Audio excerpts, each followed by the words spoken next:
DNA मित्रों, अब हम आपके सामने आज की उस बड़ी खबर का विश्लेषण करने जा रहे हैं जिसे कुछ विशेषज्ञ दुनिया के लिए बड़ा खतरा भी करार दे रहे हैं। यह सामरिक समाचार जुड़ा है कथित इस्लामिक नेटो के एटम बम से, और इस विश्लेषण को समझने के लिए आपको पाकिस्तान से आई इस खबर को बेहद गौर से देखना और समझना चाहिए। पाकिस्तान के रक्षा मंत्रालय ने साफ कह दिया है कि सऊदी अरब के साथ जो रक्षा समझौता हुआ है उसके तहत सऊदी अरब को भी पाकिस्तान की एटमी पावर से जुड़ी मदद मिलेगी।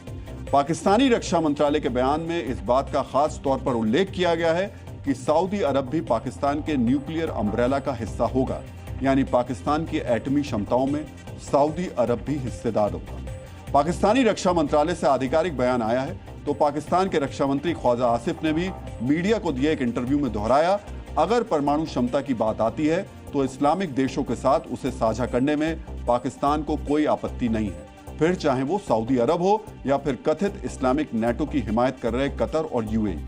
आखिर पाकिस्तान किस तरह अपने एटम बम को साझा करेगा, इस सवाल का जवाब भी तलाशेंगे। ऐसे ही बयानों और इरादों की वजह से पाकिस्तान को पूरी दुनिया एक अस्थिर परमाणु शक्ति मानती है। कई बार यह भी कहा गया है कि पाकिस्तान का एटम बम दरअसल टेरर बम है, और अब पाकिस्तान खुलकर कह रहा है कि वो सऊदी अरब के साथ परमाणु क्षमताओं को साझा करेगा। इसी ऐलान की वजह से कुछ सवाल उठ रहे हैं जो आपको बेहद गौर से समझने चाहिए। पहला सवाल ये, क्या पाकिस्तान सऊदी अरब को परमाणु तकनीक देगा या फिर पाकिस्तान से सऊदी अरब को परमाणु संयंत्र बनाने में मदद मिलेगी? और सबसे बड़ा सवाल ये, कहीं ऐसा तो नहीं कि पाकिस्तान सीधे सऊदी अरब को रेडीमेड यानी बना बनाया एटम बम बेच दे? अगर पाकिस्तान ने सऊदी अरब को परमाणु तकनीक या परमाणु बम दिया तो यह किस तरह मिडिल ईस्ट से लेकर पश्चिम एशिया तक को एक फ्लैश पॉइंट में बदल देगा, इसका विश्लेषण भी हम करेंगे। लेकिन उससे पहले आपको पाकिस्तानी एटम बम की हिस्ट्री शीट देखनी चाहिए ताकि आप समझ सकें कि डॉलर के लिए पाकिस्तान का एटम बम हमेशा ऑन सेल रहा है। पाकिस्तान के परमाणु कार्यक्रम के पितामह कहे जाने वाले अब्दुल कादिर खान ने 80 के दशक में ईरान को परमाणु संयंत्र बनाने के लिए जरूरी उपकरण और ट्रेनिंग मुहैया कराई थी, जिसकी वजह से आज ईरान का परमाणु कार्यक्रम उस स्तर तक पहुंच गया है जहां उसे बम बनाने के लिए सिर्फ संवर्धित यूरेनियम की जरूरत है। 90 के दशक में अब्दुल कादिर खान ने कुछ दलालों के जरिए गद्दाफी के लीबिया को परमाणु तकनीक के ब्लूप्रिंट और संवर्धित यूरेनियम के सैंपल बेचे थे। साल 2000 में इसी अब्दुल कादिर खान ने उत्तर कोरिया को यूरेनियम संवर्धन की तकनीक बेची थी, जिसकी मदद से 2006 में उत्तर कोरिया ने अपना पहला न्यूक्लियर टेस्ट पूरा कर लिया था।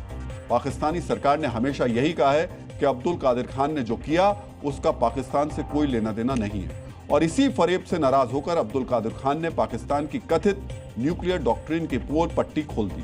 2004 में पाकिस्तानी एटमी कार्यक्रम के इस पितामह ने एक इंटरव्यू दिया जिसके कुछ हिस्से आपको भी बेहद गौर से देखने चाहिए। इस इंटरव्यू में अब्दुल कादिर खान ने कहा था, जो कुछ हुआ उसके लिए मुझे जिम्मेदार नहीं ठहराया जा सकता, मुझे सीधे पाकिस्तानी सरकार से आदेश मिलते थे।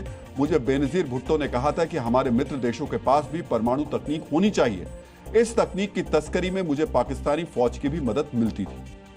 जो कुछ बेनजीर भुट्टो ने किया, कुछ वैसा ही करने की कोशिश शहबाज शरीफ की सरकार कर रही है। फर्क इतना है कि भुट्टो के जमाने में मित्र देशों की दलील दी जाती थी, लेकिन शहबाज और मुनीर के दौर में सीधे इस्लामिक नेटो का हवाला दिया जा रहा है, यानी एक ऐसा सामरिक गठबंधन जिसमें इस्लामिक मुल्क शामिल हो और इन देशों के पास न्यूक्लियर पावर भी हो।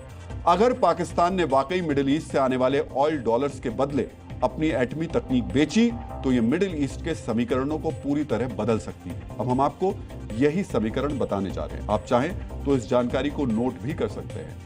अगर सऊदी अरब और कतर जैसे देशों के पास परमाणु तकनीक पहुंची तो ये इजराइल के वजूद पर खतरे का स्तर बढ़ा सकती है। अब तक सिर्फ इजराइल की सामरिक शक्ति ही वो फैक्टर है जिसकी वजह से मिडिल ईस्ट का यहूदी विरोधी खेमा खामोश रहता है। इतना ही नहीं, जिस तरह ईरान को एटमी पावर से दूर रखने के लिए इजराइल ने युद्ध जैसी स्थितियों का सामना किया है, हो सकता है कुछ वैसे ही कदम इजराइल मिडिल ईस्ट के उन देशों के खिलाफ भी उठाने को मजबूर हो जाए जिन्हें पाकिस्तान से एटमी तकनीक मिलने की आशंका है।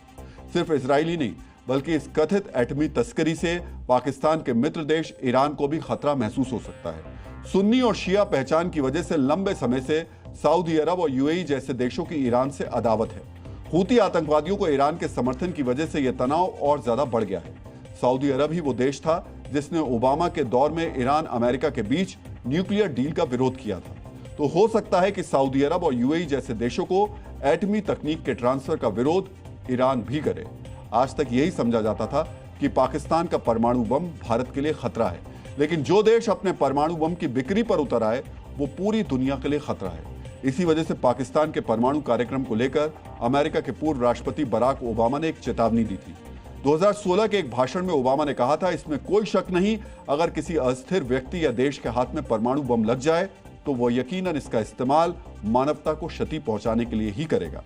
9 वर्ष पहले जो ओबामा ने कहा था वो आज शहबाज और मुनीर की कथित न्यूक्लियर डॉक्ट्रिन में साबित होता नजर आ रहा है। यानी अगर इस्लामिक नेटो बनेगा तो पाकिस्तान का एटम बम बटेगा। Zee News.